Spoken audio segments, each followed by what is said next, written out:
దేవుడు మనల్ని ఉపయోగించి మన బ్రతుకులు మనకు అనుగ్రహించిన తన మహాప్రేమ బట్టి తన మహాకృప బట్టి తన ఏనుడి యెహోవా దేవునికి కుమారుడైన క్రీస్తు యేసునందు హృదయపూర్వకమైన కృతజ్ఞతాస్తుతులు సమర్పిస్తూ నేటి పరిశుద్ధ ప్రభు దినమున ఆరాధన చేరి కూడి వచ్చినటువంటి నా ప్రియ సహోదరి సహోదరులందరికీ కూడా నా ప్రభువును రక్షకుడైన క్రీస్తు వారమైన అందరికీ కృతజ్ఞమైన వందనాలు శుభాశీస్సులు తెలియజేస్తున్నాను. రైతు సంఘంగా చేయడం కూడా దేవుని దినాన్ని మేమకరంగా కీర్తన మరి సమయంలో పరిశుద్ధ గ్రంథం నుండి విలువైన దేవుని మాటలో వినడానికి సిద్ధపడుతున్నాం. ఈ సమయంలో మనందరం లేనటువంటి ధ్యానాంశం ఏంటంటే క్రైస్తవులు ఎల్లప్పుడూ కూడా నేర్చుకోవాలి అనే విషయాన్ని మనం గ్రంథం నుంచి ఆలోచన చేస్తున్నాం. ఎందుకంటే భూలోకంలో భౌతిక సమానంగా ఏ విద్యార్థి అయినా విద్యను అభ్యసిస్తాడు, విద్య నేర్చుకుంటాడు. విద్య నేర్చుకున్న తర్వాత సహజంగా పిల్లల చదువు పూర్తయింది అంటారు. అంటే చదువు నేర్చుకోవడం అది ఎంసీఏనో బీటెక్కో ఎంటెక్కో ఏదో ఒక విద్య డిగ్రీ పూర్తయింది అంటే అలాగంటే నేర్చుకునేటువంటి తనంతా అయిపోయింది అనే సంగతి గురించి మనం సహజంగా మనం మాట్లాడుతుంటాం. కానీ లోక సమానంగా అయితే ప్రతి విద్యార్థి చదువు అయిపోయి ఉండొచ్చు, అవ్వచ్చు. కానీ క్రైస్తవునిగా ప్రారంభించిన ఒక శిష్యుడిగా ప్రారంభించినటువంటి మన పని మన నేర్చుకునే మాత్రం ఎప్పుడు కూడా ముగిపోవదు. ఎందుకంటే ప్రతి క్రైస్తవుడు కూడా జీవితాంతం నేర్చుకునేవాడే కదా తప్ప నేను 2025లో పూర్తిగా కంప్లీట్ చేశానండి, 2026లో నేను నేర్చుకునేందుకు ఏం లేదని చెప్పగలరా? లేదు. మా భూమి మీద బ్రతికిన దినాలన్నీ కూడా నేర్చుకోవాల్సిందే. దానిలో ఎటువంటి ఆటంకాలు పెద్దవాళ్ళు లేని విషయాన్ని గ్రంథం మనకు బోధిస్తుంది. మనకి మనసు ఉంటే మనము అట్టి ఖచ్చితమైన తెలియని వాక్యాన్ని ఖచ్చితంగా నేర్చుకోవాలని గ్రంథం మనకు బోధిస్తుంది. అయితే ఇక్కడ విద్యోపదేశకాండము 31వ అధ్యాయము 12-13 మనం గ్రంథం నుంచి గమనించినట్లయితే ద్వితీయోపదేశకాండము 31వ అధ్యాయము ద్వితీయోపదేశకాండము 31వ అధ్యాయము 12-13 మనము గ్రంథం నుంచి గమనించినట్లయితే మీ దేవుడైన యెహోవాకు భయపడి ఈ ధర్మశాస్త్ర వాక్యములన్నిటినీ అనుసరించి నడుచుకున్నట్లు పురుషులేమి స్త్రీలేమి పిల్లలేమి అన్నాడు. అంటే దేవుని వాక్యాన్ని అనుసరించడానికి నడుచుకోవడానికి పురుషులని స్త్రీలేమి పిల్లలు తేడా ఉందా? ఏమీ లేదు. స్త్రీలేమి పిల్లలేమి పెద్దలేమి అందరూ కూడా యెహోవా ధర్మశాస్త్ర యొక్క వాక్యాన్ని అనుసరించి నడుచుకోవడానికి ఏంటంట? స్త్రీలేమి పిల్లలేమి పురుషులేమి ప్రభువులో ఉన్న పరదేశులేమి వాటిని నేర్చుకోవడానికి అందరినీ పోగు చేయాలి అనే మాట కనబడుతుంది. ఏంటంట? నేర్చుకోవాలి. ఎవరు? స్త్రీలు పురుషులు పిల్లలు అందరూ కూడా నేర్చుకొని కింద చూస్తే నేర్చుకొని అలాగే నేర్చుకునే ఎలా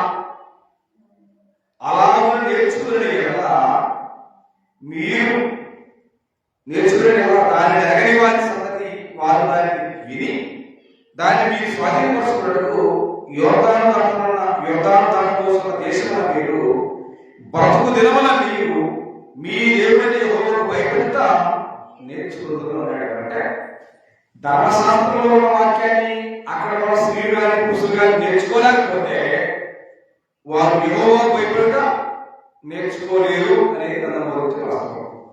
కాబట్టి మన భయభక్తులు ఎట్లా వస్తాయి? వాక్యాన్ని అనుసరించడం ద్వారా, వాక్యాన్ని వినడం ద్వారా, వాక్యాన్ని నేర్చుకోవడం ద్వారా మనకు భయభక్తులు కలుగుతాయి తప్ప ఇంక వేరే ప్రత్యేక మార్గాలు ఏమి లేవు. నోవాహు అట్లు చేసిన ఉంటాడు. ఆదికాండం 6వ అధ్యాయంలో నోవాహు అట్లు చేసిన ఉంటాడు. యోహాసువార్త 8వ అధ్యాయంలో అబ్రహాము అట్లు చేయలేదు అంటుంది. మోషే చెప్తున్నాడు, అట్లు చేయని వారికి పాపం కలుగుతుంది సంఖ్యాకాలంలో మోషే అన్నాడు. ఏంటి అట్లు కూడా? ఎట్లు కూడా ఏంటి? అబ్రహాం మోషే నోవాహు అట్లు చేశాడంట, అబ్రహాం అట్లు చేయలేదంట.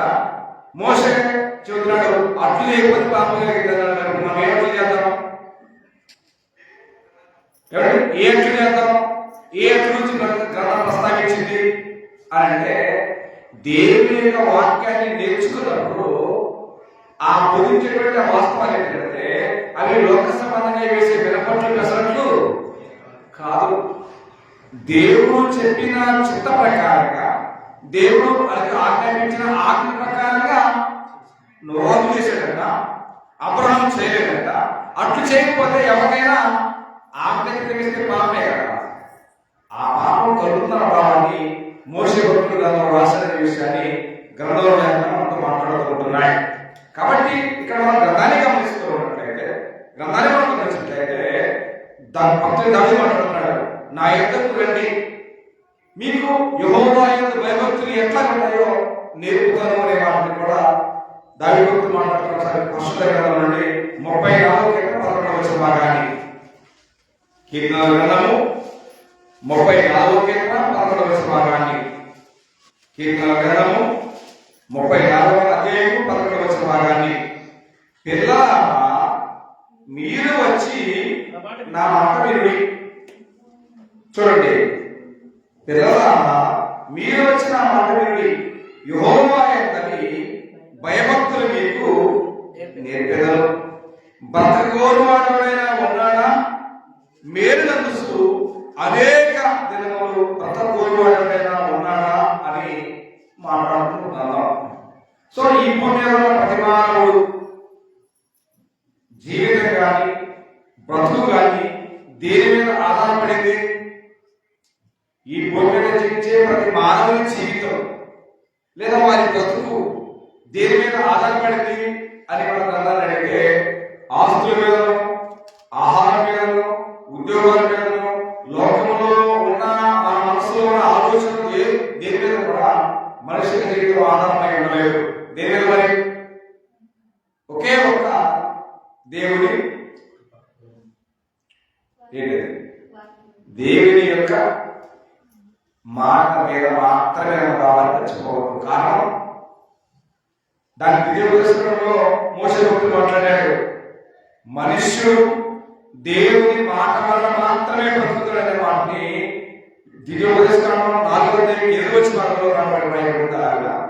అదే సత్యాన్ని యేసు ప్రభువు మత్తయి 4:10 మాట్లాడారు. ఏమంటే, మనుష్యుడు రొట్టె వల్ల మాత్రమే కాదు గాని దేవుని నోట నుండి వచ్చి ప్రతి మాట వల్ల జీవిస్తానని చెప్పి గ్రంథం బోధిస్తుంది. అంటే ఈ భూమి మీద ఉన్న మానవుడు ఉన్నటువంటి భౌతిక సంబంధమైన ఆస్తుల వల్ల, అంతస్తుల వల్ల, మేడల వల్ల, ఇద్దల వల్ల, కీర్తి వల్ల, కిరీటాల వల్ల, కనకాల వల్ల ఏ వ్యక్తి భూమి మీద బ్రతికే ఛాన్స్ లేదు.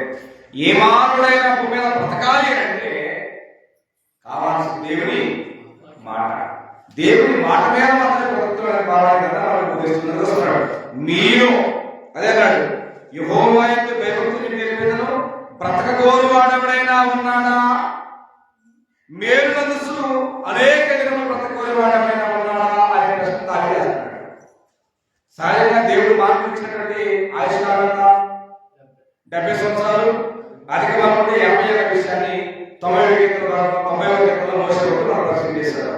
మరి మానవుల యొక్క సగటు వయసు ఇవాళ 70 సంవత్సరాల దాకా 80 సంవత్సరాలు ఉంటుందా? కారణం దేవుడు పడ్డారా? దేవుడి పొరపాటారా? కాదు. దానికి కారణం ఏంటంటే మానవ జీవితంలో మితిమీరిన దుర్మార్గం పనులు, మితిమీరిన భక్తిహీన పనులనే భావాన్ని గ్రంథం నుంచి విద్యార్థులు చేస్తాం. ప్రసంగి గ్రంథంలో చూడండి, ప్రసంగి గ్రంథము 7వ అధ్యాయంలో ఈ మాటలు రాయబడ్డాయి. గ్రంథంలో ప్రసంగి గ్రంథము 7వ అధ్యాయము, ప్రసంగి గ్రంథము 7వ అధ్యాయము 15వ భాగాన్ని చూడండి. అధికముగా దుర్మార్గ పనులు చేయడము, బుద్ధిహీనముగా తిరగవద్దు, నీ కారణం ముందుగా నీవేళ చనిపోవదువు. దేవుడు నీకు ఇచ్చిన వయోకాలం పరిమితి 70 సంవత్సరాలు, 80 సంవత్సరాల కాలం అయితే 70 సంవత్సరాల సగం 35కి, 80 సంవత్సరాల కాలం సగానికి 40కే మనుషులు కాలగర్భంలో పరుచుకున్నటువంటి దుష్పరిణామాల కారణం ఏంటంటే మానవ జీవితంలో మితిమీరిన దుర్మార్గ పనులు, మితిమీరిన భక్తిహీన పనులు, బుద్ధిహీనముగా తిరగవద్దు, దుర్మార్గ పనులు భూమి మీద చేయొద్దు. ఒకవేళ ఆ రెండు చేసినట్టే నీ భూమి మీద అర్ధాయుష్ అనే మాటని దేవుడు మాట్లాడుతున్నాడు. అందుకోసమే నీ కాలంలో ముందుగా ఏమైనా వెళ్ళిపోతున్నావు, కారణం ఏం కాదు, అది నీ జీవితంలో ఉన్న నీ దుర్మార్గం, అది నీ భక్తిహీనటువంటి భావాన్ని లేఖనాల్లో మానవుని పాపం జరుగుతుంది దేవుడు. కాబట్టి మీరు ఎవరైనా ప్రతకోరు వాడమైనా ఉన్నాడా, మేలుసు అనేక ప్రతకోరు వాడమైనా ఉన్నాడా అనే మాటని దావీదు కోరుతున్నాడు. నిజంగా ఈ లోకంలో మనం అంతా చనిపోయే వారి విషయాన్ని కోరుతున్నాడు. మీ అపరాధముల చేతను, మీ పాపముల చేతను మీరు చచ్చిన వారైతే ఆయన మిమ్మల్ని ఎవరైనా ఆయన మిమ్మల్ని క్రీస్తుతో కూడా బ్రతికించాడు అన్నాడు. ఎవరైనా దేవుడే. ఈ భూమి మీద ఏ మానవుడైనా ఆత్మ సంబంధంగా అయినా భౌతిక సంబంధంగా అయినా బ్రతికించేది దేవుడే. ద్వితీయోపదేశకాండంలో మాట్లాడాడు, భూమి మీద నరులందరినీ బ్రతికించువాడను నేనే, మృతిని అందించువాడను నేనే యెహోవాని దేవుడు తెలుసుకోవాలని ద్వితీయోపదేశకాండంలో మాట్లాడుతున్నాడు. కాబట్టి ఈ భూమి మీద మానవుడు బ్రతికినా చనిపోయిన దానికి కారణం దేవుడే. దేవుడు పిలిస్తేనే భూమి మీద మనిషికి ఆయుష్, దేవుడు ఉండమంటేనే భూమి మీద మనిషికి సూర్యోదయం చూడగలిగి దేవుడు. కాబట్టి నా ఎదురు వచ్చి నేర్చుకోండి అనే వాటిని ఖచ్చితంగా లేకుండా బోధిస్తూ ఉంటున్నాయి. అంటే ఇవాళ భూమి మీద మనం అంతా క్రైస్తవులుగా అయ్యాలి అంటే కారణం యేసు వారు చెప్పారు. ఏం చెప్పారు? మత్తయి సువార్త 19:19 పరలోకమందును భూమి మీదను నాకేమిబడింది, సర్వాధికారం ఇవ్వబడింది. మీరే వెళ్ళి సమస్త జనులను శిష్యులంటే ఎవరు? శిష్యులకు ఏముంటాయి చెప్పండి. శిష్యులు అనే మాటకు అర్థం ఏంటంటే నేర్చుకునేవారు. నేర్చుకునేవారికి ఏముంటాయంటే వినయము, విధేయత, సరిచేసుకునే స్వభావం, సరిదిద్దుకునే స్వభావము, ఎక్కువ తక్కువ ఆలోచన వారికి ఉండవు. వారి ఆలోచన ఏంటంటే నేర్చుకోవడం ప్రాముఖ్యం. కాబట్టి యేసు చెప్పాడు, మీరు సమస్త జనులను నాకు శిష్యులుగా చేయండి. శిష్యులుగా చేయాలంటే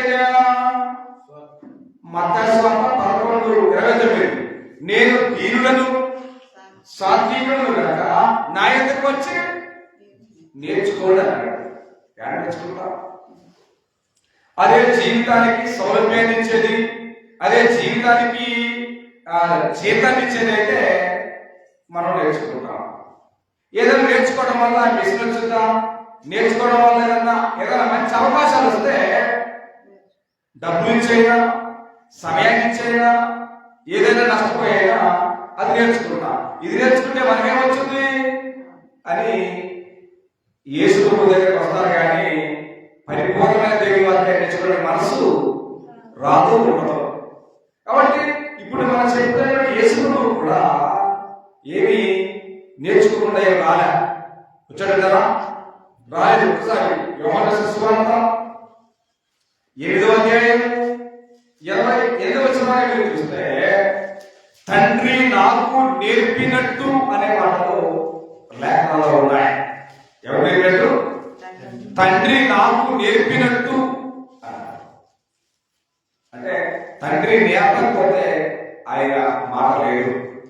కాబట్టి ఆయన యోహాను ఎక్కువ సార్లు మీరు వినుచున్న మాట నా మాట కాదు, నన్ను పంపిన తండ్రిదే. మీరు వినుచున్న బోధ నా బోధ కాదు, నా తండ్రిదే. ఈ భూమి మీద ఆయన బ్రతుకు దినములన్నీ కూడా ఆయన జీవితం ఎవరు చూపిస్తుంది? తండ్రిని చూపిస్తూ వచ్చింది. మనం ఎవరు చూపిస్తాము? అంటే మన జీవితాల్లో బాగా ప్రభావితం చేసినటువంటి దెయ్యాన్ని బయట చూపిస్తాము. మన మాటల్లో, మన ఆలోచనలో, మన ఊహలో, మన మనసులో ఉన్నటువంటి దెయ్యాన్ని బాగా కీడి చూపిస్తున్నాము లోకానికి. కానీ యేసు వారు ఈ లోకానికి వచ్చి 33 సంవత్సరాల 6 నెలల కాలం మీద జీవించి ప్రతి సందర్భంలో కూడా తండ్రిని అని చెప్పి లోకాన్ని పరిశీలించిన గనుడు ప్రభు అయిన క్రీస్తు. కానీ ఇవాళ ప్రత్యేకంగా ఎవరు పరిశీలి చేస్తామంటే సమాజానికి దెయ్యాన్ని పరిశీలి చేస్తాం, లేదంటే ఏ సినిమాలకు దర్శనం చేస్తామా? కానీ గ్రంథం బోధించే వాస్తవం ఏంటి అన్నది మాత్రం ఎవరో తెలుసుకోవట్లేదు. యోహాను మొదటి పత్రిక 5వ అధ్యాయము 20 కూడా మనము సత్యవంతుడైన వారిని ఎరగమనని, సత్యవంతుడైన వారిని ఎరగమనని దేవుని కుమారుడు వచ్చి మనకేమి ఇచ్చాడు? మనకేమనుగ్రహించాడు? ఏమనుగ్రహించాడు? యోహాను 3:16 చూడండి. దేవుడు లోకమును ఎంతో ప్రేమించెను కాగా తన అద్వితీయ కుమారునిగా పుట్టినవారికి విశ్వాసం ప్రతివాడు నిత్యజీవం పొందినట్లు ఆయనను అనుగ్రహించాడు. అనుగ్రహించడా? ఎవరిని? ఎదుగు నిత్యజీవాన్ని పొందడానికి కుమారుడైన క్రీస్తుని ఈ లోకంలో ఉన్న నా అందరి పాపాల జీవితాలను ఉద్ధరించడానికి దేవుడు ఆయనను అనుగ్రహించాడు. అలాగే యోహాను సువార్తలో కూడా రాయబడింది, మనము సత్యవంతుడైన వారిని ఎరగవలెనని. ఎవరు సత్యవంతుడు? ఎవరా సత్యవంతుడు? యెహోవా దేవుడు. యోహాను సువార్త 10:43 అద్వితీయ సత్యదేవుడమైన అన్నాడు. అద్వితీయ అనే మాట ఏంటి? అద్వితీయ అంటే ఏకైక, ఒకే ఒక్క, రెండవ దానికి ఏ కోసన అవకాశం లేని అద్వితీయ అనే మాట. ఆ సందర్భంలో ప్రభు మాట్లాడుతూ అద్వితీయ సత్యదేవుడు పైన నిన్ను అంటే ఎవరి గురించి? పరలోకములో ఉన్న యెహోవా దేవుడి గురించి అద్వితీయ సత్యదేవుడు పైన నిన్నును నీవు పంపినటువంటి యేసుక్రీస్తు ఎవరే? నిత్య జీవుడు అన్నాడు. అంటే యేసుక్రీస్తు జీవితంలో పలుకుతున్న మాటలు, చేసిన బోధలు, చేసే ఉద్దేశాన్ని ఎవరయ్యి? తండ్రి. కాబట్టి యోహాను 1:10 మాట్లాడతాడు కదా, ఎవడైనను ఎప్పుడైనను దేవుని చూడలేదు, తండ్రి రమ్ములో ఉన్న అద్వితీయ కుమారుడే ఆయన లోకానికి బయలుపరచను అన్నాడు. లేఖనాలు ఎక్కడెక్కడ స్పష్టంగా ఉంటే నేర్చుకునే పద్ధతిని పక్కన పెట్టి మొత్తాన్ని పూర్ణం చేసి మొత్తాన్ని నోట్లేసుకుంది. ఏమైంది? దానికి సపరేట్ ఉందా? ఆ కామన్ సెన్స్ క్రిస్టియానిటీ ఉందా? లేదు.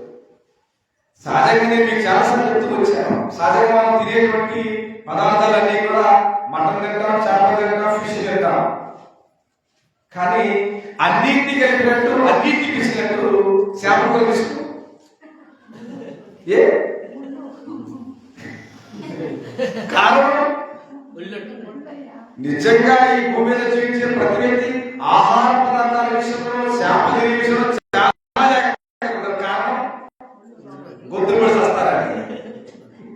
మరి దేవుని వాక్యాన్ని విభజించే క్రమంలో మరి ఎందుకు అనిపిస్తున్నారు? ఇదే చేయదు కదా. అదే కదా, దేవుని వాక్యం అంటేనేమో అంత అజాగ్రత్త. లోకంలో జీవితం గొంతులో ముళ్ళు పెడితే ఇబ్బంది అని చెప్పి దాన్ని మాత్రం 2 చేతులు పెట్టి పిసకుండా జాగ్రత్తగా తింటారు.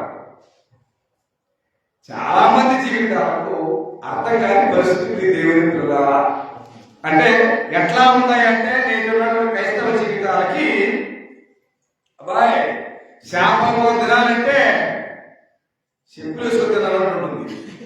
ఏమండి, శాపంలో తినాలంటే చెప్పులు వేసుకొని తినడం కాదు.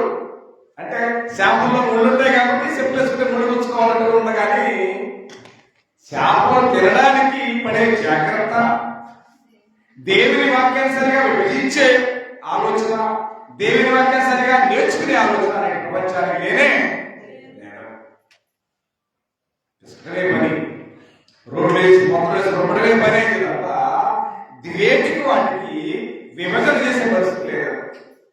ఏంటికి ఏంటి ఏంటి ఏంటి అన్న విషయం ఎవరికి అర్థం అవసరం లేదు. ప్రభు చెప్తున్నాడు, నా ఎదురుకు వచ్చి నేర్చుకోండి అంటాడు. నేను తండ్రి దగ్గర నేర్చుకొచ్చానని చెప్తున్నాడు. ఏడు నేరం రాయి అంటే గాలి నేర్చుతారు, మాయ నేర్చుతారు, మోసం చేస్తున్నారు తప్ప సత్యవాక్యాన్ని, దేవుని ఉద్దేశాన్ని పర్ఫెక్ట్ గా నేర్చుకునే క్రైస్తవులు కానీ సేవకుల మీద లేదు.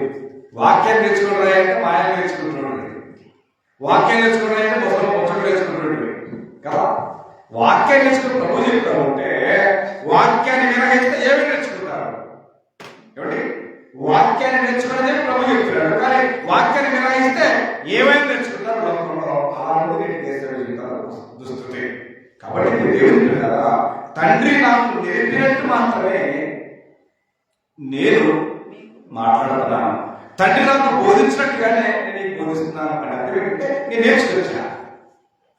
నేర్చుకున్నాను కనుక మీతో మాట్లాడుతున్నా, నేర్చుకున్నాను కనుక మీతో బోధ చేస్తున్నా. కాబట్టి చేసేటువంటి బోధ, మాట్లాడే మాట చాలా శ్రేష్టమైనది. అందుకోసమే సామెత గ్రంథంలో మాట్లాడాడు, సంయోచితమైన మాట చిత్రమైన వెండి పళ్ళెంలో బంగారపు పండ్ల వంటిది అన్నాడు.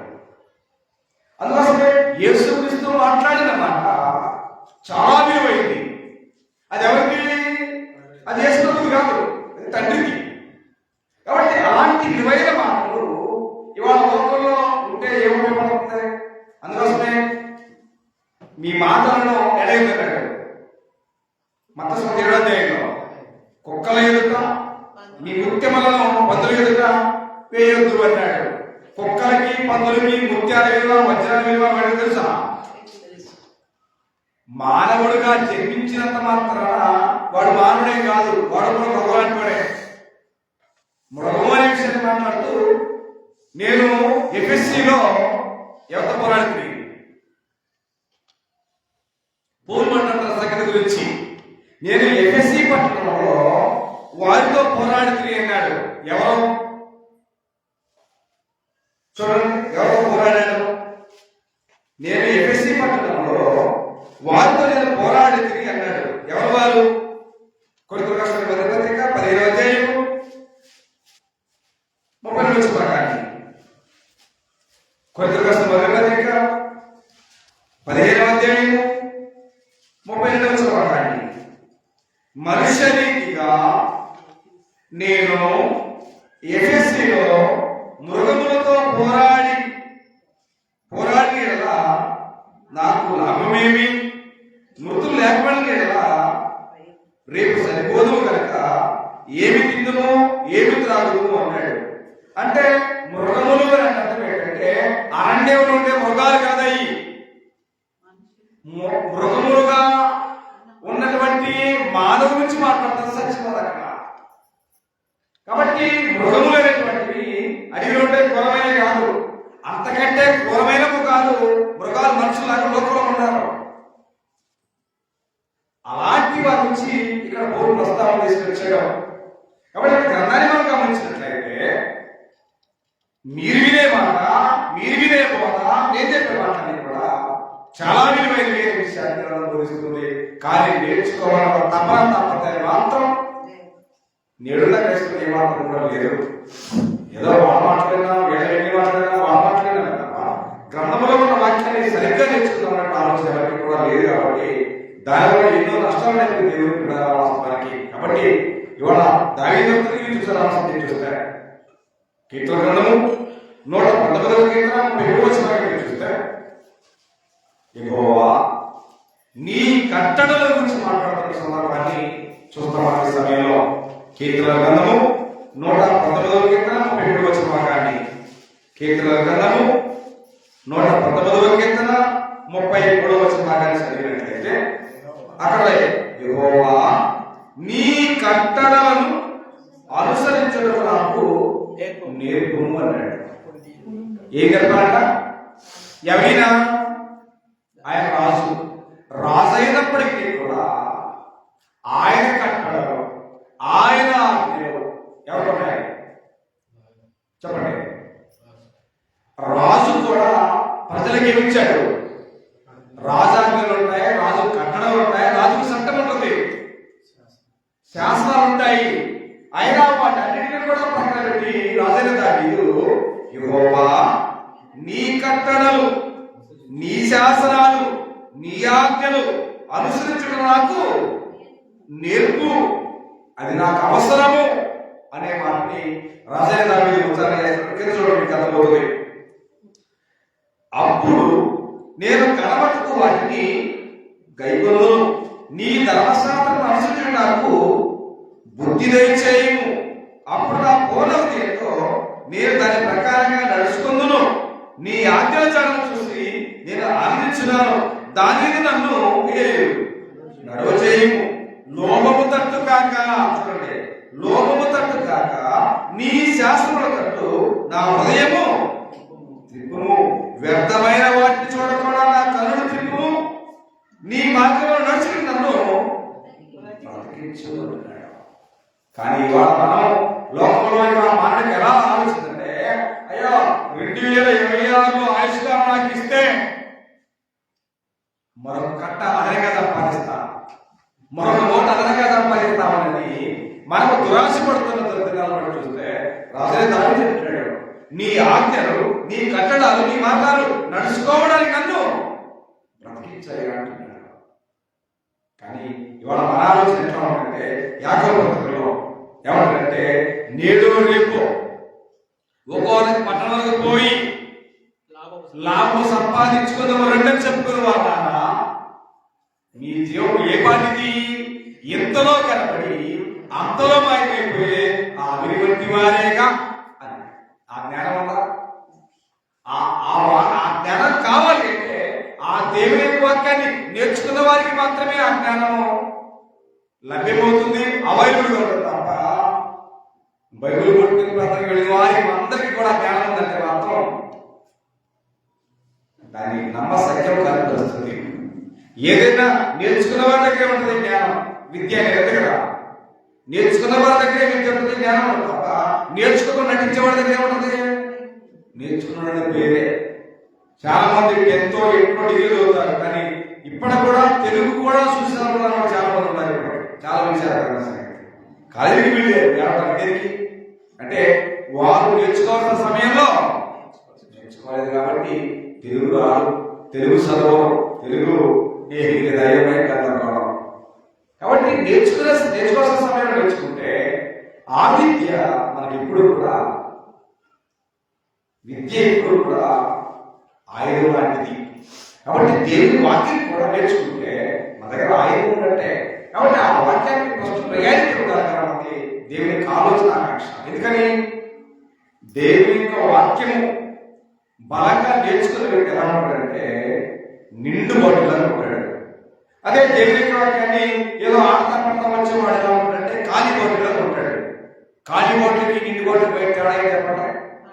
అది రొడ్డు మీద పెట్టండి, లేదా గాలిలో పెట్టండి, లోకంలో పెట్టండి. బరువైన పాటలు నిలబడిపోతుంది. గాలి రాని, తుఫాన్ రాని, వరగల పని ఏమైపోయి అది స్టాండర్డ్ గా ఉంటుంది. అదే గాలి బాటిల్ అయితే, నీళ్ళు బాటిల్ అయితే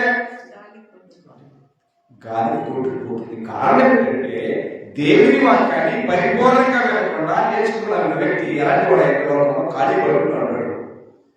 వాడు నిలబడుతుంటే గాలి తిప్పబడి ఆలోచన ఉంటుంది విషయాన్ని. కాబట్టి దుష్టులు దుష్టులు గాలికి చెదరగొట్టు పొట్టు వలె ఉంటారన్నాడు. ఎవరయ్యా వారంటే దేవుని వాక్యాన్ని పరిపూర్ణంగా నేర్చుతారని దుష్టులు, దుర్మార్గులు, పాపులు, భక్తిహీనులు అనే విషయాన్ని నేర్చుకోవడం. వాక్యాన్ని పరిపూర్ణంగా నేర్చుకుంటే వారు శ్రేష్టమైనటువంటి విత్తనాలుగా మార్చబడతారు. ఎందుకంటే రైతు తూర్పాన్ని వస్తాడు వీటి కోసం, మేలుమైన విత్తనాల కోసం. కాబట్టి ఆ మేలుమైన విత్తనం ఏంటి చెప్పండి? దేవుని మనసులో ఉన్న ఆ మేలుమైన విత్తనం ఏంటి చెప్పండి అంటే లోకాసువార్త 11 విత్తనమే దేవుని వాక్యం అన్నాడు. ఏంటదా విత్తనం అంటే అర్థం ఏంటంటే దేవుని వాక్యమే. ఆ దేవుని వాక్యాన్ని పరిపూర్ణమైన నాణ్యమైన విత్తనాన్ని మన హృదయంలో పెట్టుకుంటే ఆ వాక్యం మనని వాక్యం ఏదైతే చెప్తుందో ఆ వాక్య ప్రకారం మన యొక్క అభివృద్ధి మన ఫలింపు కనబడుతుంది. కానీ ఇవాళ వాక్యపరమైన ఫలింపు లేదు, వాక్యపరమైన ఫలింపు లేదు, వాక్య ప్రకారం నేర్చుకునే భక్తి లేదు, వాక్య ప్రకారంగా దేవుడు ఆలోచన ప్రజలకి లేదు. ఏదో ప్రార్థనకైతే వెళ్తున్నాం అంతే. అది దేవుడిగా దయ్యానికి అనేది పక్కన పెట్టండి, మేమైతే ప్రార్థనకి వెళ్తున్నాం మా తప్పు లేకుండా అని అజ్ఞానంతో అవిధేయతో ప్రపంచం అంతా తయారవుతుంది. కూడా ఆదివారం బైబిల్ కొట్టుకుని ప్రార్థనకు వచ్చిన మాత్రం వారి భక్తులు కాలేరు. అర్థమవుతుంట ఆదివారం బైబిల్ కొట్టుకుని ఎంతో దూరం వెళ్తున్నాం, ప్రార్థనకు వెళ్తున్నాం అనేటువంటి ఆ వ్యక్తిగత సంతృప్తి వారికి వచ్చేమో, కానీ అది దేవుడు కోరుకున్న భక్తి కాదు, అది దేవుడు సంతోషపెట్టే భక్తి కాదు, అది దేవుడు చెప్పినటువంటి గ్రంథంలో వెళ్ళి భక్తి. అది లోక సంబంధమైన భక్తి. లోకంలో మన ముందున్న బోధనలు 2 బోధనలు ఉన్నాయి. మన ముందు 2 బోధనలు ఉన్నాయి కదా, చెప్పండి. ఒక బోధ మన ముందు 2 బోధనలు మన మధ్యలో వచ్చి ఆ రెండింటికి తారతమ్యం మనకు తెలియాల్సిన అవసరం ఉంది. ఒకటేంటే అంటే అది అపోస్తలుల బోధ, రెండవది ఏంటే అంటే అది దెయ్యాల బోధ. ఏమిటి ఏ బోధ? ఒకటేమో అపోస్తలుల బోధ, రెండవదేమో దెయ్యాల బోధ. ఇవాళ ప్రపంచానికి కావాల్సిందే బోధ, దెయ్యాల బోధ. నిజమైన కేసులు కావాల్సిందే బోధ, అపోస్తలుల బోధ. కాబట్టి క్రీస్తు బోధ ఎందుకు నిలిచి ఉండక దానిని విడిచి ముందులకు సాగు ప్రతివాడు దేవుని అంగీకరింపనివాడు అన్నాడు. దేవుని అంగీకరించినటువంటి క్రీస్తు విరోధులు ఎవరయ్యారంటే బోధనలో ఉన్న తారతమ్యం తెలియకుండా ప్రతినిత్యము ప్రార్థనకే వెళ్తున్నామని బ్రహ్మవుతున్నారే వారే ముందు క్రీస్తుకు విరోధులు. వారికి తండ్రి ఎవరో వారికి తెలియదు. కాబట్టి మాట్లాడుతూ ఆ బోధని నిలిచి ఉండువాడు తండ్రిని కుమారుణ్ణి అంగీకరించేవాడు. బోధ ప్రాముఖ్యమైనది. ఆ బోధ ఎవరు వచ్చారు? ఆ బోధ ఎవరు వచ్చారు? పరలోకం నుంచి క్రీస్తు ఇచ్చారు. ఇప్పుడు ఆ బోధని తండ్రి దేవుడు కుమారుడికి అప్పగిస్తే, కుమారుడు క్రీస్తు పరిశుద్ధాత్మకు అప్పగిస్తే, పరిశుద్ధాత్మకు అపోస్తలుగా అప్పగిస్తే, అపోస్తలు సంఘానికి అప్పగించారు. కాబట్టి ఇప్పుడు మనం అనుసరిస్తున్న బోధ అపోస్తలు కూడా అది పరలోకంలో తండ్రి దేవుడి బోధ, లోకంలో ఉంది దెయ్యాల బోధ. కాబట్టి మన అందరికి వెళ్తున్న వారికి దెయ్యాల బోధ ఏదో దేవుని బోధలో ప్రత్యేకమైన ఆ 2 లక్షణాలు తెలియదు. ఏదో ఆదివారం వచ్చింది, ఏదో బైబిల్ కొనుక్కున్నాం, ప్రార్థనకి వెళ్తున్నాం అనేటువంటి భ్రమే తప్ప నిజమైన భక్తి భావాల పునాదులు లేవు. ఆదివారం వచ్చింది మనకు సాధ్యంగా అబ్బాయి కాస్త మార్కెట్ దాకా వెళ్ళమని చెబుతున్నాం. ఎవరో వ్యక్తిని మార్కెట్ దగ్గర ఎందుకు వెళ్ళమన్నారు? ఏదో పని ఉంది. ఒక వ్యక్తిని అయ్యా మార్కెట్ దాకా వెళ్ళాయా అన్నాం అనుకోండి, ఆ మార్కెట్ దగ్గరికి వెళ్ళడానికి ఏదో పని ఉంది. ఆ పని తెలుసుకోకుండా ఎలా పని చెప్పి మార్కెట్కి వెళ్ళి వచ్చే పని అయితే నేటి క్రైస్తవ యొక్క భక్తి కూడా అలాగే ఉంది. మార్కెట్ దాకా వెళ్ళి వస్తున్నారు కానీ మార్కెట్కి ఎందుకు వెళ్ళారు? మార్కెట్కి ఎలా వెళ్ళాలి? పని ఏంటి అన్నది రీజన్ ఎవరికి? ఆదివారం చర్చికి మాత్రం వెళ్ళొచ్చారు. ఏ చర్చికి వెళ్ళమన్నది? ఎవరు చెప్పారు? ఎవరు చెప్పారు నీకు? అట్లా అన్నమాట. అంటే తెక్కలోడు తిరణాలైతే ఎట్లా ఉంది? తెక్కలోడు తిరణాలైతే ఆవశ్యక ఆవశ్యక ఎట్లా నేటి క్రైస్తవమైన నిజమైన భక్తి కూడా, అబద్ధాల భక్తి కూడా, భాగవతాల భక్తి కూడా తప్ప ఒక స్టెబిలిటీ కానీ, ఒక సామర్థ్యం కానీ, ఒక వాక్యం ఇచ్చిన ఆలోచన కానీ ఇక ముద్ర ఏ ముద్ర అంటే చదువు లేని వారికి ఇంతకు ముందు పరిస్థితుల్లో పల్లెటూరు బస్సులు వెళ్తా ఉంటాయి. పల్లెటూరు బస్సులు వెళ్తా ఉన్నప్పుడు ఆ పల్లెటూరు వ్యక్తి ఎవరైనా సరే పట్టణానికి రావాలంటే వారి చదువులు కదా, ఎవరు అడగాలంటే సిగ్గు.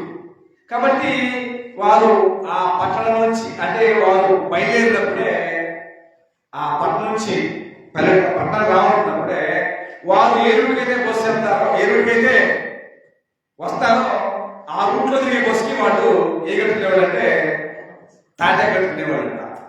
దేనికి? గుర్తు. ఇక తాటెక్కిన బస్సే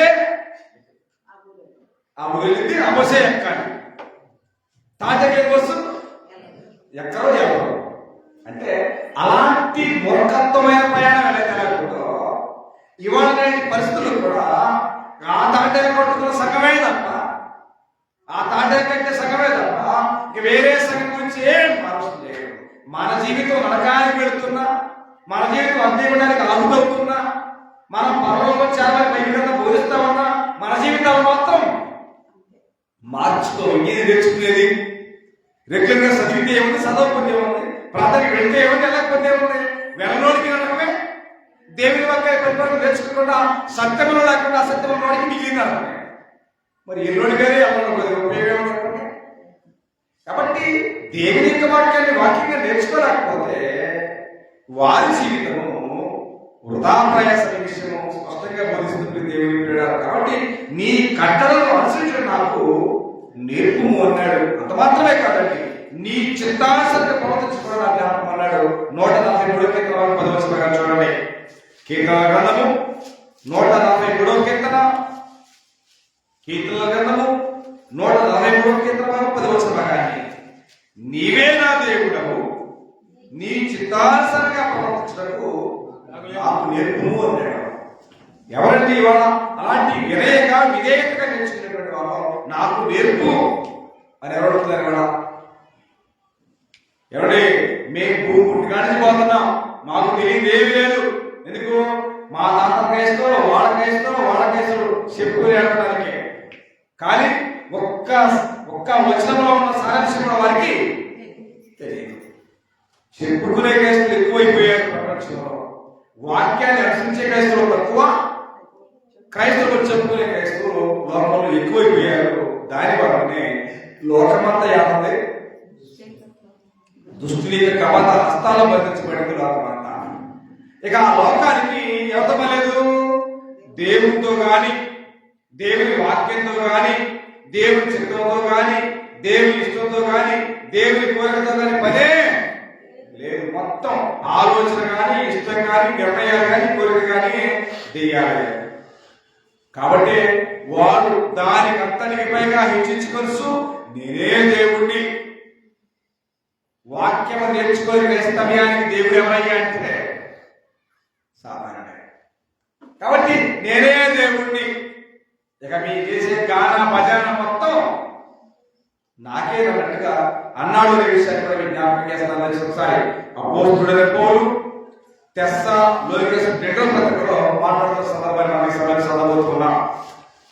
అపోస్తుడైన పౌలు తెస్సలోనికైన పత్రిక 2వ అధ్యాయంలో ఈ రీతిగా రాయబడింది. గ్రంథం దేవుని పిల్లలారా, 2వ పత్రిక తెస్సలోనికైన 2వ పత్రిక 2వ అధ్యాయము 4వ భాగాన్ని, ఏది దేవుడనబడునో, ఏది పూజింపబడునో దానికంతటిని ఎదిరించు, దానికంతటికి పైగా వాడు ఎవడు? వాడు ఈ లోకానికి విరోధి అయిన ధర్మ విరోధి సాతానుడు, సర్వలోకాన్ని మోసపుచ్చే మహానాయకుడు సాతానుడు. కాబట్టి వాడు చూడండి, వాడు ఏం చేస్తాడంట? తన్ను తాను హెచ్చించుకొనసు, తానే దేవుణ్ణని తన్ను కనబరుచుకొనసు, దేవుని ఆలయంలో కూర్చుండు గనక ఏ విధముగానైనను ఎవడను మిమ్మును మోసపరచనీయకుడి అనే మాట పోలుతున్నాడు. ఏ దేవాలయంలో కూర్చుంటాడంట? హృదయం అనే దేవాలయంలో కూర్చుంటాడు. అప్పుడు ప్రార్థనకు వచ్చే భక్తులేమో పెదవులతోటి ప్రభువా ప్రభువా అని ప్రార్థన చేస్తారంట. హృదయమేమో దూరంగా ఉన్న మతస్వాత 15 చెప్తున్నాడు, ఈ ప్రజలు తన పెదవులతో కనపరుచుతారు కానీ వారి హృదయం నాకు దూరంగా ఉంది అంటే లోపలేమో దెయ్యం, పెదవుల మాత్రం ప్రభు. ఈ ప్రార్థన లోపల ఉంది తప్ప ఆ జ్ఞానం లేని, వాక్యపరమైనటువంటి విలువలు లేని, దేవుని చిత్తము లేనటువంటి నామకాండ క్రైస్తవ్యం రోజు రోజుకి ప్రబలమైపోతా ఉంది. రోజు రోజుకి ప్రబలమైపోతా ఉంది నేటి ప్రపంచంలో దేవుడి పిల్ల. కానీ ప్రపంచంలో అసత్యమైన ప్రబలిన సత్యాన్ని, నిజాన్ని, న్యాయాన్ని కట్టడి చేయడం ఎవరికి తరం కాదు. ఎందుకంటే ఇంగ్లీష్ లో ఒక మాట ఉంది, ఏంటంటే ట్రూత్ నెవర్ సింక్ అన్నాడు. సత్యం అనేది, న్యాయం అనేది, ధర్మం అనేది ఎక్కడ కూడా వెలిసిపోదు, ఎక్కడ కూడా వెలిసిపోదు. దాన్ని నువ్వు ఎంత లోతుల్లో దాన్ని రాసిపెట్టినా అది బయటికి వస్తుంది. దాని వెనక ఉన్నదే ఏమయ్యాడంటే మహోన్నతమైన దేవుడు. అది ఆయన తత్వం కనుక, నీతికి, న్యాయానికి, ధర్మానికి ప్రత్యేక దేవుడు కనుక వాటిని మరుగు చేయటం, వాటిని దాచిపెట్టడం ఎవరికి తనకు కాదు. అవి ఏదో ఒక దినాన భూమిని చీల్చుకొని, ఆకాశాన్ని చీల్చుకొని అవి బయటికి వస్తాయి. ఎందుకంటే అబద్ధం అనేది చాలా హంగులతో ఉంటుంది.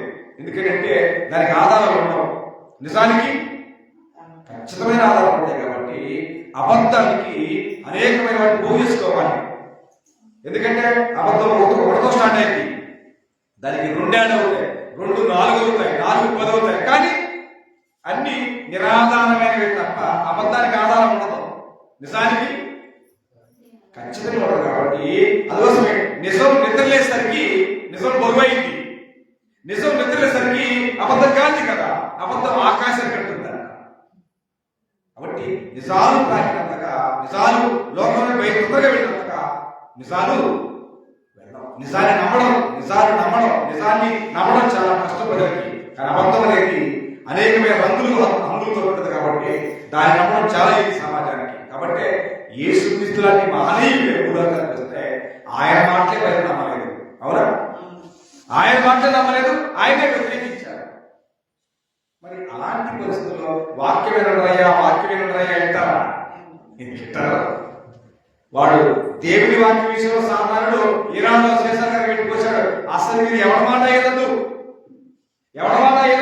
ఇదే సత్యం అని చెప్పి ఈరోజు కలగబెట్టుకొచ్చాడు సంఘాల జనాలకి, సాధారణ. కాబట్టి ఎవరి మాట లేదు, నరకానికైనా వెళ్ళాల్సిందే కానీ మేమంతా మాం అనేటువంటి ఒక డిక్లరేషన్ ప్రపంచం వచ్చేసింది. కాబట్టి ప్రకటనలో ఉన్నాడు, ఐఎమ్ కమింగ్ సూన్, నేను త్వరగా వచ్చుస్తున్నాను, ఎవరికి సిద్ధపరిచిన చేతం వారికి నా దగ్గరే ఉంది. కానీ మీరు తెలియదు, నీతిమంతుడుగానే ఉండేయండి, అపవిత్రుడిని కదిలిమా. ఎందుకని కొన్ని కదిలియకూడదు. కారణం కదిలిస్తే ఇంకా ఎక్కువ అవుతుంది, ప్రబలమవుతుంది. కాబట్టి కదిలియకూడదు. వారు అలాగే వచ్చారు, ఎందుకంటే వారు మారే అవకాశం వారికి లేదు, వారు మారరు. ఎందుకంటే వారి మనస్సాక్షి వాతవేయబడింది కాబట్టి, అది తారోడ్డు అయింది కాబట్టి, అది నాపరాయి అయింది కాబట్టి, కొండరాయి అయింది కాబట్టి మారదు. మీరు అలాగే వచ్చారు. వారి కోసం సిద్ధపరిచిన జీతం నా దగ్గర ఉంది. ఆయన కమిట్ సూర్యుడే వాటిని యేసు మాట్లాడు ప్రకటన చేయడం. కాబట్టి మనం గ్రంథాన్ని గమనిస్తున్నట్లయితే ప్రతి వ్యక్తి నేర్చుకోవాల్సింది అన్నాడంటే, ప్రాముఖ్యంగా గ్రంథాన్ని గమనించినట్లయితే సహోదరులారా మీరు నేర్చుకున్న బోధనకు వ్యతిరేకంగా అన్నాడు. నిజంగా మీరు దేవుని వాక్యాన్ని నేర్చుకుంటే దేవుని బోధకి, అపోస్తుల బోధకి, దెయ్యాల బోధకి వ్యత్యాసం తెలుస్తుంది. ఎందుకని అపోస్తుల బోధన ఏం లేదు, మాయ లేదు. అపోస్తుల బోధనలో అడావుడు లేదు. అపోస్తుల బోధనలో హంగులు ఉండవు. అపోస్తుల బోధ జనాన్ని ఆకర్షించడం. అదే దెయ్యాల బోధితే ఆకర్షణగా ఉంటుంది, అడావుడిగా ఉంటుంది, గంతరగా ఉంటుంది. ఏమంటే జనాలని చాలా ఒక ఎంటర్టైన్మెంట్ ప్రోగ్రామ్ జబర్దస్త్ మీద జనాన్ని దృష్టి ఉందో దెయ్యాల బోధ కూడా క్రైస్తవ్యానికి అంత ఇంపుగా ఉంటుంది. అదే అపోస్తుల బోధ అడావుడి మీద కూడా స్త్రీలు సంఘంలో మాట్లాడకూడదు, స్త్రీల సంఘంలో మౌనంగా ఉండాలి అనేది ఇవాళ గొంతుకి మింగుడు ఉన్న పరిస్థితి. ఏ సంఘంలో చదువుతామన్నా హవాంతా ఆడవాలి. కారణం అంటే చెబుతాడు బోధించేవాడు ఏం చెప్తాడంటే సంఘాలు అభివృద్ధి అవ్వాలంటే, సంఘాలు కాదు సాతాను విభాగం అభివృద్ధి అవ్వాలంటే ఆడవాళ్ళు అలా ఉండాలని చెప్పాలి.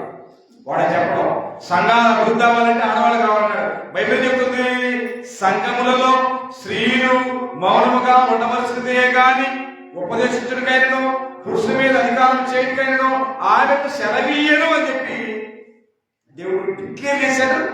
దాన్ని ఒక చట్టం చేశాడు, దాన్ని ఒక శాసనం చేశాడు. కాబట్టి ఇప్పుడు ఏం చేస్తారు, అసలు ఆ చట్టాన్ని శాసనంలో మలిచి బయటేస్తే మన భూమి మీద దెయ్యాల పని చెప్తే మనం ఎంత అడవుగా తీసుకోవచ్చు. అట్లాంటి పని దెయ్యాల పని. కాబట్టి ఇప్పుడు దేవుడి అపోస్తుల బోధకి దెయ్యాల బోధలో చాలా వ్యత్యాసాలు ఉన్నాయి. వాటిని మనసు పెట్టి మనం నేర్చుకోగలిగితే అర్థమవుతుంది. కాబట్టి ఇవాళ దెయ్యాలు ఎన్నో దెయ్యాలు వేదాలు పోలిస్తామంటే సంఘాల్లో. కాబట్టి దెయ్యాల బోధేదో దేవుడి బోధేదో దేవుడి వాక్యం ఏదో దెయ్యాల వాక్యం ఏదో గమనించకపోతే మన జీవితాలకు మనమే ఉత్తరవాదు కానీ దేవుడు ఉత్తరవాది కార్యక్రమం దేవుడి. కాబట్టి మనం అందరూ కూడా దేవుడి చేత నేర్పించబడడం సంగతి ఉంది. చెప్పగలరా? దేవుడి చేత నేర్పించబడ్డాం. అది అదేంటంటే మీలో ఒకరి చేత ఒకరికి ఒకడు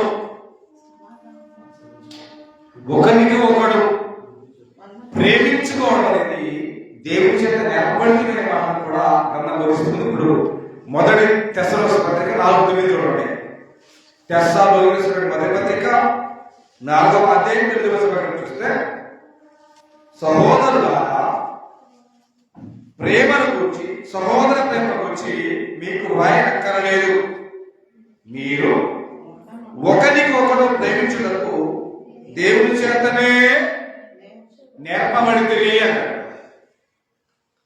ఎవరి ఒకరి చేత ఒకడు ప్రేమించడం అనేది భావము ఉద్దేశము పని లేకుందో అది దేవుని చేత నేర్పబడితిరి అన్నాడు. కారణం దేవుడు లోకమును ఎంతో ప్రేమించాడు. మరి మనం కూడా మన సహోదరుల్ని ప్రేమించాలి. ధర్మశాస్త్రం అంతా ఒకే ఒక ఆజ్ఞలో ఇంక్లూడ్ చేయబడింది. ఏంటి ఆజ్ఞ? ధర్మశాస్త్రం అంతయు ఒకే ఆజ్ఞలో ఇంక్లూడ్ చేయబడింది. ఏంటి ఆజ్ఞ? ఏంటి మీరు ఇక్కడే ఉన్నారు? ఒకరికొకడు ప్రేమించుకోవడం అనేది దేవుడి చేత నేర్పబడింది అన్నాడు కదా. ఆ దేవుడి చేత నేర్పబడిన దేవుడి గొప్ప ఆజ్ఞ ఏంటో ఒకసారి గలతీ పత్రిక చూడండి. గలతీ రాసిన పత్రిక 5వ అధ్యాయము 14వ వచన భాగాన్ని. గలతీ రాసిన పత్రిక 5వ అధ్యాయము 14వ వచన భాగాన్ని. ధర్మశాస్త్రమంతయు నిన్ను వలె నీ పొరుగు వారిని ప్రేమించుము అను ఒక్క మాటలో సంపూర్ణమై ఉన్నది అన్నాడు. ఆ ప్రేమ దేవుని చేత నేర్పించబడ్డాను. ఒకవేళ సహోదర ప్రేమ లేకపోతే ప్రేమ లేని వాడినైతే నేను ఎలాంటి వాడిని? ప్రేమ లేని వాడినైతే నేను వ్యర్థుడను అన్నాడు. ఎంత? ప్రేమ లేని వాడినైతే వ్యర్థుడను అన్నాడు. ప్రేమ కలిగిన వాడైతే పనికి వచ్చేటువంటి వాడు, ప్రయోజనకరమైన వాడు. ఆ ప్రయోజనకరమైన పని కోసమే ఆయన మీకు నేర్పేటువంటి భావాన్ని గ్రంథం స్పష్టంగా బోధిస్తుంది దేవుడి.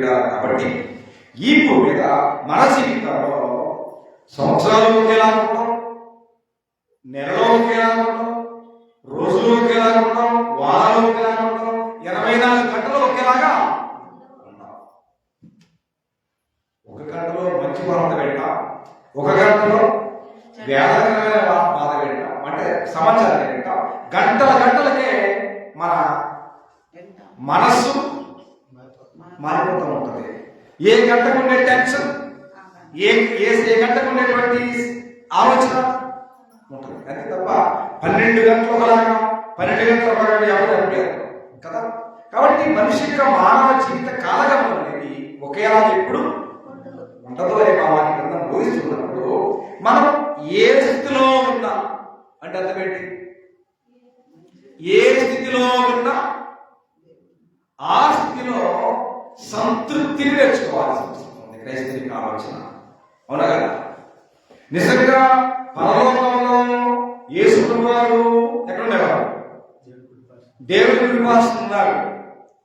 దేవుడి దగ్గర నుంచి ప్రభు యేసు లోకానికి వచ్చారు. ఆయన ఈ లోకంలో పుట్టినప్పుడు ఆయన ఏం లేదు, ఆయన ఏం లేదు. అందుకోసమే కదా అవకాశం ఉన్నాడు. ఆకాశ పక్షులకు గూళ్ళున్నాయి, నక్కలకు బొయ్యలున్నాయి, మనిషికి వాడు తలవంచుకోవడానికి కారణం ఆయన స్థలం లేని వాడుగా పుట్టింది. పరలోకంలో నీకు స్థలం ఇవ్వడానికి. ఆయన దరిద్రుడిగా పుట్టింది నీ ఆత్మ సంబంధమైన దరిద్రపు జీవితాన్ని మార్చడానికి ఆయన లోకానికి పుట్టాడు.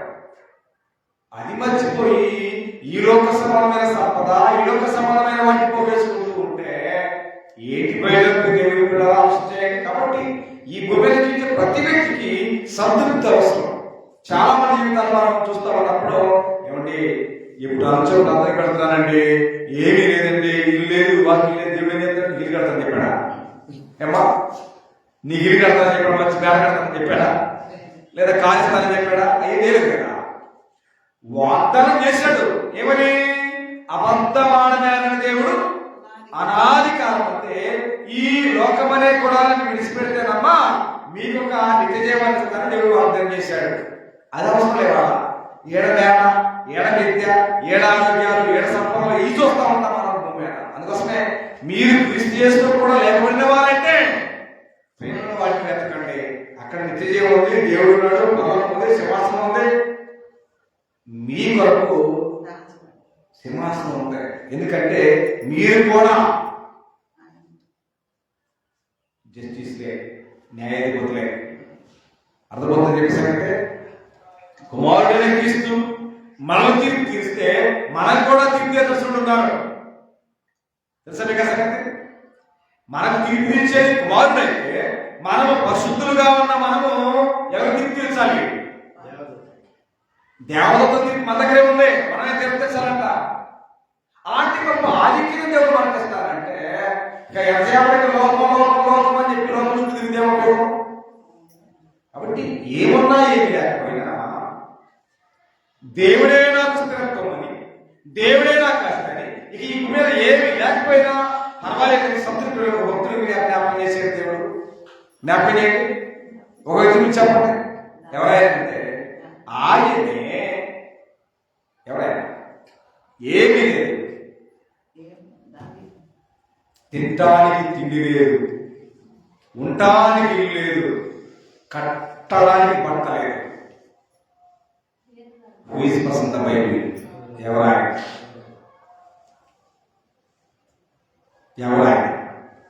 తినడానికి తిండి లేదు, ఉండడానికి ఇల్లు లేదు, కట్టడానికి బట్ట లేదు. ఈ భూమి మీద బ్రతికిన జీవితం కాలగమనం అంతా కూడు, గుడ్డ, గూడు, ఈ మూడింటి వరకే మానవుని యొక్క ఆయుష్కాలం అంతా ఆవిరైపోతా ఉంటుంది. కానీ ఆ మానవుడు కూడు కోసం కానీ, గుడ్డ కోసం కానీ, గూడు కోసం కానీ ఈనాడు ఆలోచించలేదు. ఆ స్థితిలోనే సంతృప్తి కలిగిన వ్యక్తి ఎవరైనా అడిగితే ఆయనే భేదవాడైనటువంటి లాజరు. ఉందా? గూడుందా? కూడుందా? గుడ్డుందా? నిజంగా ఆయనకి కురుపులతో బాధపడుతున్న సందర్భంలో కుక్కలు వచ్చి ఆయన కురుపులు నాకేమో రాయబడింది లేఖనాల్లో. కురుపులు నాకేయడానికి ఏ విధంగా పోతుంది? అక్కడ బట్టలు లేవు కాబట్టి కురుపులు ఆగుతున్నాయి వచ్చి. కాబట్టి ఆయనకు ఆహారం లేదు. ధనవంతుడు వేసినటువంటి కుక్కలు వేసిన రొట్టె ముక్కలు సిద్ధి పడితే తినడానికి ఉన్న వ్యక్తి ధనవంతుడు. అది లాసం.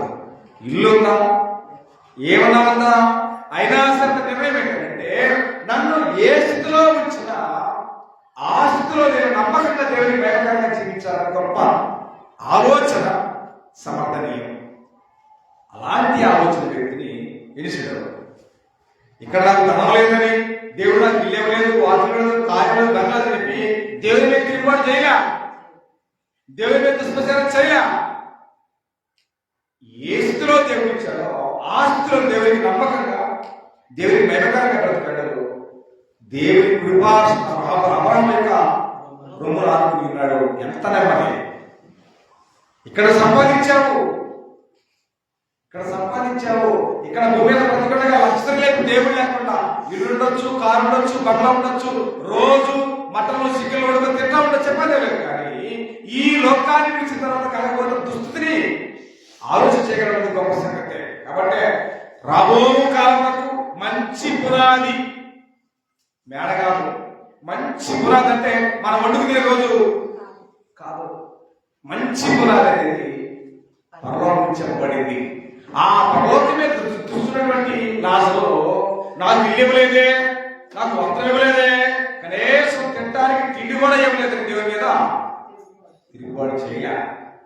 అందుకోసమే పౌలు మాట్లాడుతూ ఏ స్థితిలో ఉన్నా ఆ స్థితిలోనే సంతృప్తి పడుతూ నేర్చుకోవాల్సిన అవసరం ఉంది. ఇప్పుడు చూడండి 14వ భాగాన్ని, తిరిగి పత్రిక 4వ అధ్యాయము 11వ వచనం చూసినట్లయితే, తిరిగి పత్రిక 4వ అధ్యాయం 11వ భాగాన్ని, నాకు కొదువ కలిగినందున నిరాకు చెప్పడం లేదు, నేను ఏ స్థితిలో ఉన్నానో ఆ స్థితిలోనే సంతృప్తి కలిగి ఉండ నేర్చుకుని ఉన్నారు. దేశంలో ఉండగలుగుతును, సంపన్నలో ఉండగలుగుతును, ప్రతి విషయంలో అన్ని కార్యక్రమంలో కడుపు నిండకును, ఆకలి ఉండకును, సమృద్ధి కలిగి ఉండకును, లేమిలో ఉండకును నేను నేర్చుకున్నాను అన్నట. ఇలాంటి స్టెబిలిటీ, ఇలాంటి సామర్థ్యం ప్రతి విశ్వాసీకి రావాలి అంటే ఆ వ్యక్తి ఏం నేర్చుకోవాలా? వాక్యాన్ని నేర్చుకున్నప్పుడు మానవ జీవితంలో ఏ స్థితి మారినా ఆయన ఆత్మ సంబంధ జీవితం మాత్రం మారదు. ఆ వాక్యం లేని జీవితం అనేది వాక్య ప్రకారంగా కట్టుకోకపోతే, వాక్యం నేర్చుకోలేకపోతే ఆహారం లేకపోతే, తర్వాత ఇల్లు లేకపోతే, వాక్యం లేకపోతే దేవుని మీద తిరుగుబాటు చేసే ఆస్కారం. వాక్యం నేర్చుకున్న వ్యక్తి ఎప్పుడు ఏమన్నా చేయకపోయినా దేవునికి విధేయతగా బ్రతకగలడు. అందుకోసమే అన్ని సందర్భాల్లో అన్ని వేళల్లో వాక్యాన్ని పరిపూర్ణంగా తెచ్చడానికి మీరు ఆలోచించేయండి. అది దేవునికి ఆశ, కోరికని. మనం బాప్తిజం పొందడం దేవుడికి ఎంత సత్యముల గురించి అనుభవ జ్ఞానం కలిగి ఉండాలని కూడా దేవుని యొక్క ఇచ్చ అన్నాడు, కోరిక.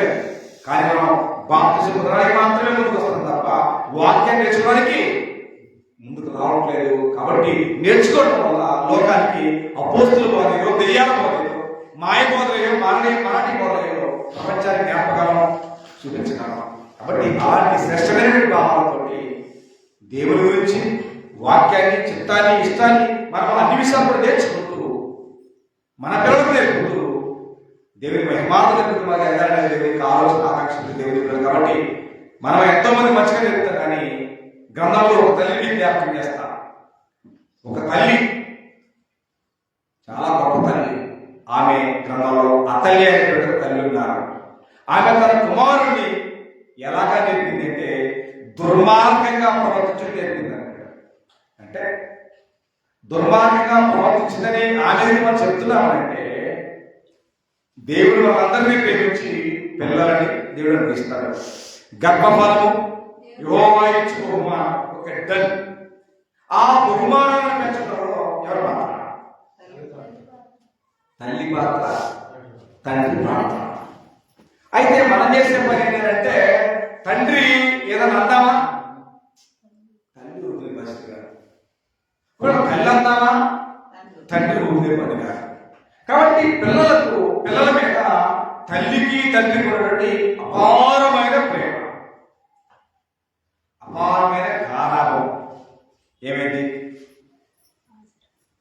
తండ్రి భయం లేకపోతే కుమారుడు మాట వినడు. తండ్రి భయం వినాలంటే తండ్రి ప్రవర్తన నియమావళి సరిపోతా. తండ్రి తాగుబోతుడు అనుకోండి, కొడుకు కూడా తాగుబోతుడు అవుతాడు. కారణం తండ్రి మాదిరిగా మన జీవితం లేదు కదా. తండ్రి అదే పరిస్థితి, కొడుకు అదే పరిస్థితి అయితే ఇంకేమైనా కుటుంబం చెప్పడానికి. కాబట్టి ఏదైనా మనం చెప్పగలగాలి అంటే మన జీవితంలో లోపాలు లేకుండా ఉన్నప్పుడే తండ్రి తన కుమారుడు మాట వింటాడు, లేకపోతే వినడం. కాబట్టి ఇవన్నీ కూడా లోపల మనం ఎన్నో కుటుంబాలు చూస్తున్నాం. కానీ క్రైస్తవ కుటుంబాల్లో బాలుడు నడవస్తున్న వారికి నేర్పండి అన్నాడు. ఆ పని చేయట్లేదు ఇప్పుడు చిన్నప్పుడే అంటే ప్రసంగంతో పని అంటాడు. బాల్య దినములో ఏంది నీ సృష్టికర్త స్మరణకు తండ్రి అయ్యా అని చెప్పి దేవుడు మాట్లాడుతూ ఉంటే మా పిల్లలకి మేసాలు వచ్చినా గడ్డలు వచ్చినా కాలం లేదు, భక్తి లేదు, పెద్ద లేదు. దేనికి ఉపయోగం? అర్థం వేసుకున్నప్పుడే వెనకపోయిన బిడ్డ ఆ గడ్డలు వచ్చిన తింటాడా? ఏది తింటాడు? కాబట్టి అపరిమితమైన ప్రేమ శక్తిని ఎత్తికెక్కిస్తే వాడు దిగుతాడా?